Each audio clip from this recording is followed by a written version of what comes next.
up, you guys? Welcome back to my channel. Today, I want to talk to you guys about how to be the most magnetic person in any room that you walk into.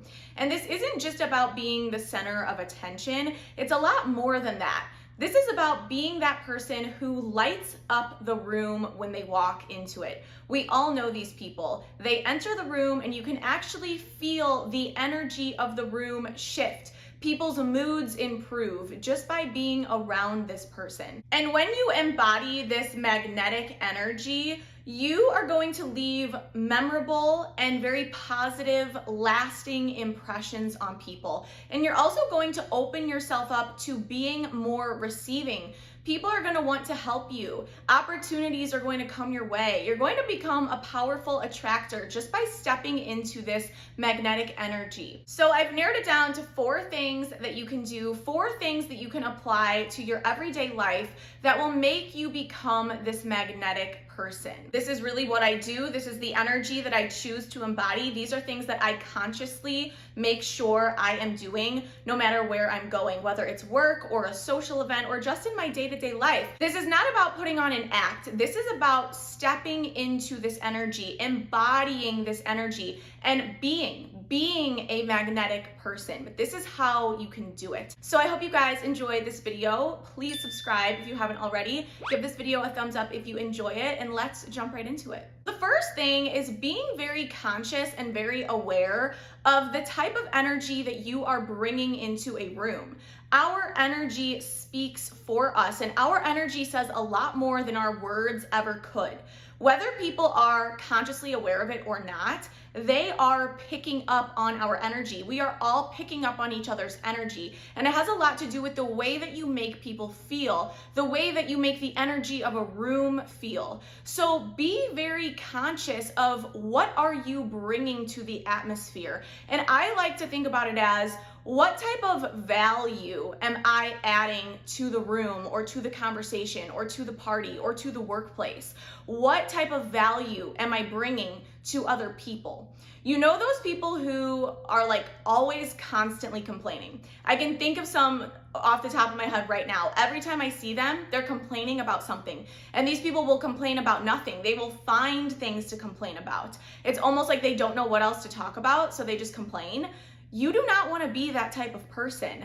People feel that energy. That is not a good energy to be around. It's very off-putting. It brings people down. It darkens the energy of a room. It's just not a warm and inviting energy. Are you always gossiping? Are you always judging other people? Are you always dumping all of your stress onto other people without asking permission first?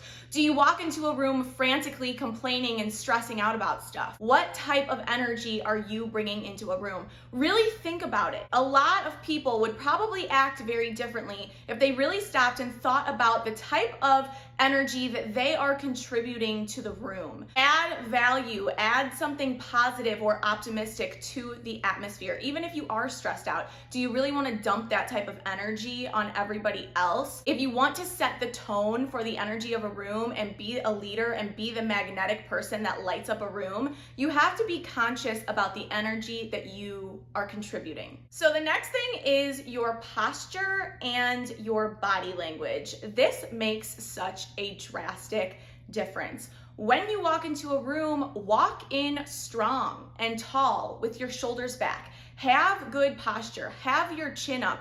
Walk in like you own the place. Just like people pick up on our energy right away, people pick up on our body language. It speaks volumes. So if you walk into a room and your arms are crossed, or you're like shrugging, or you have your head down, or you're looking down at your phone, this immediately gives off the vibe that you are not confident, or that you're nervous, or that you feel uncomfortable or out of place. And something I want you guys to remember here is that you can be confident even if you're insecure, even if you're nervous. Everyone has insecurities. It doesn't matter how confident somebody appears, they are insecure about something. But that doesn't mean that you have to show that in your body language. It is seriously crazy how much of a difference walking in confidently to a room changes everything. It's going to immediately change the way that people perceive you and approach you and respond to you. If you are giving off an energy of being confident, people automatically take you more seriously. And this doesn't mean you have to go marching into a room. No, be relaxed, be calm, be laid back, but be strong, have your shoulders back, have your chin up, and walk into a room like you are meant to be there. This is also going to open you up to receiving. Being physically open to receiving opportunities is going to make you energetically open to receiving opportunities. Even if you are insecure deep down, just changing up your body language is going to change everything. If you walk into a room looking all nervous and insecure, you're basically affirming to the universe that you are nervous and insecure. And if you walk into a room looking really confident, people are going to treat you a lot differently. You can tell the way that other people perceive you. You can tell if somebody thinks you're insecure. And if somebody treats you like you're a strong, bold, and confident person, you're gonna notice that, and that's gonna boost your confidence. So just switching up your body language and the way that you physically carry yourself is gonna change the way people interact with you, and it's gonna change the way that you perceive yourself and the way that you act towards other people. One thing I am always doing, and if you see me in person, you might catch me do this, but if I am having a conversation with somebody and I notice that I have my arms crossed, I will always uncross my arms and let my guard down. People feel comfortable when we are comfortable. It's just, again, it's off-putting to have your arms crossed while you're talking to somebody. It subconsciously makes people feel more comfortable around you if you are laid back and if you are calm but also strong in your posture and in your body language. So really pay attention to the physical cues that you are giving off to the universe and to other people when you are out living your life. All right, so the next one, this is actually my favorite one on the list, and that is having boundaries. Now, this might seem like this doesn't make sense at first, but it really does. Having boundaries essentially means having the ability to say no. But it also means putting your foot down and being able to and being unafraid to make a decision and then stand by that decision. The reason why this one is such a game changer is because having boundaries and having the ability to set boundaries immediately makes people have a lot more respect for you. And it also results in people not seeing you as a people pleaser.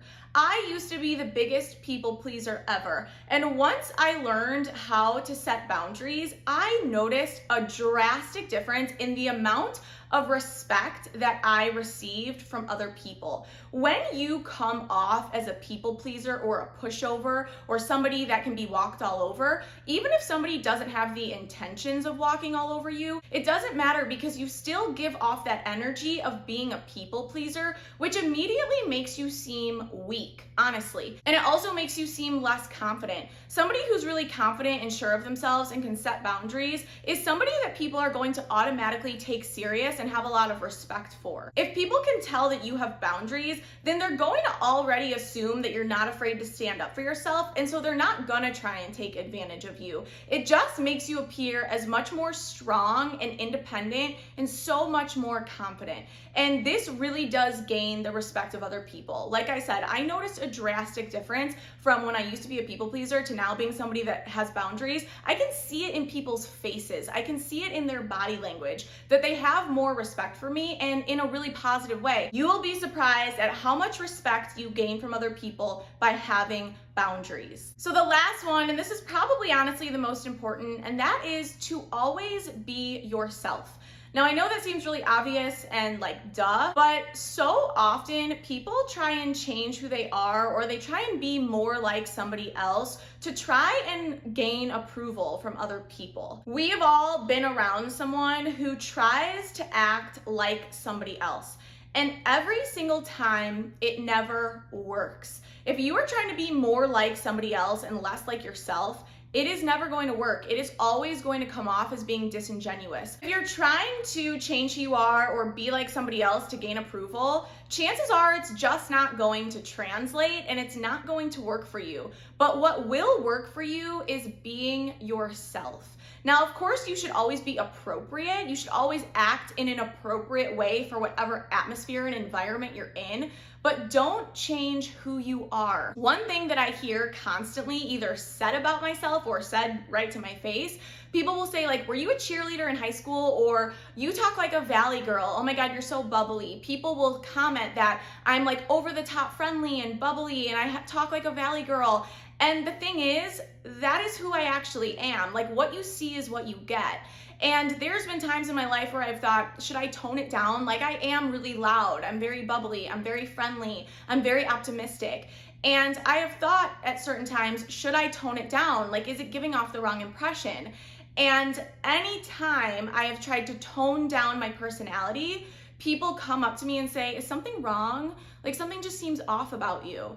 And then I immediately realize that that's the type of energy I'm adding to the room. Now people think I'm sad or mad or that something is wrong. People are missing that lively, bubbly part of my personality. Sometimes people will make a judgment on me right away. Maybe they'll think I'm like not a hard worker or I'm not very smart because I talk like a valley girl or whatever. But it never fails that pretty quickly, once people start to get to know me, even just a little bit, those judgments go away. And I always end up gaining the respect of other people. And my personality, my loud, bubbly, were you a cheerleader in high school type of personality ends up becoming what people love about me. And it leaves a lasting impression on people. I have a reputation of being positive and happy. When people see me, they all say, hey, sunshine, because that is the type of energy that I put out into the world. I'm never gonna change who I am. I'm not gonna change my personality just because I think people want me to act a different way. No, people like me for exactly as who I am, even if in the beginning they judge me a little bit. And my personality is what has led me to opportunities and people remembering me and making a lot of great connections and people just simply liking me. So don't change who you are. Don't alter your personality.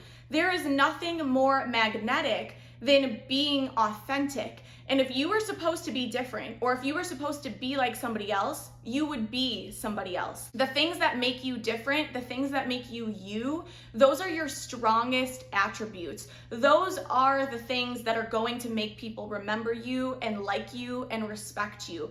Just being yourself. That doesn't mean we can't be inspired by other people, and maybe people do have traits that we kind of want to take on, that we want to start to embody, but don't change your personality. Don't change who you really are. You can always be improving yourself, but don't change yourself just to try and get validation from other people. When you're being authentic and real and just being who you are, that is when all of the best opportunities are going to come to you. And it's also important to remember, if you're trying to be different, if you're trying to be like somebody else, you might have opportunities come your way, but they might not actually be opportunities that you want. If you want to attract things that are actually in alignment with what you want, then be yourself. If you try and act in a different way, if you try and be a different person, yeah, maybe you're gonna start making all these friends, but those friends might not actually be in alignment with who you are because they think you're somebody else. They don't know who you really are. So if you are just always yourself and authentic, the right things, the right people, the right opportunities are going to be so much more attracted